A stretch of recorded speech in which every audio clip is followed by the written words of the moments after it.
Imagine this.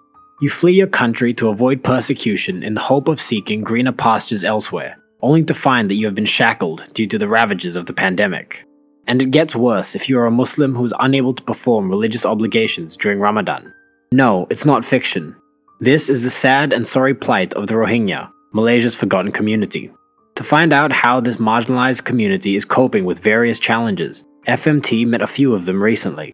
They told FMT they found ways to work around the restrictions placed on the community, managing to keep the spirit alive amongst themselves. Since we aren't allowed to go to mosques to eat or pray, we have to organise our own buka puasa meals and prayers at home or at the surau, said Abdul Aziz, as he and other refugees sat down to prepare their dinner in Taman Lembah Maju.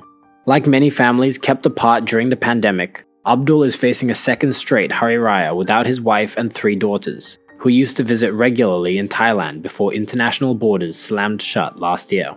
That is the most difficult part of the situation. Being away from my family for so long. Eventually, depression starts to set in, he said, made worse by a stroke he suffered 2 months ago that affected his motor control and made his work as a roti canai seller difficult. Sana Ullah, an ustaz in his community who helps lead religious activities, said that like the rest of Malaysia, they are anxiously awaiting the government's holiday SOPs. Usually everyone in the community, maybe 30 to 40 of us, we will all celebrate Hari Raya together. We will all have some food, we will go to pray together, and we will celebrate. Now, we have to see. If the government says only 10 people can gather, then that's what we'll do. Just like everyone else, we're waiting to see what Hari Raya will look like, he said. Grateful to have his wife and sons with him, he said that while he doesn't think the Rohingya have faced many additional problems during Ramadan, he hoped their overall plight is not forgotten.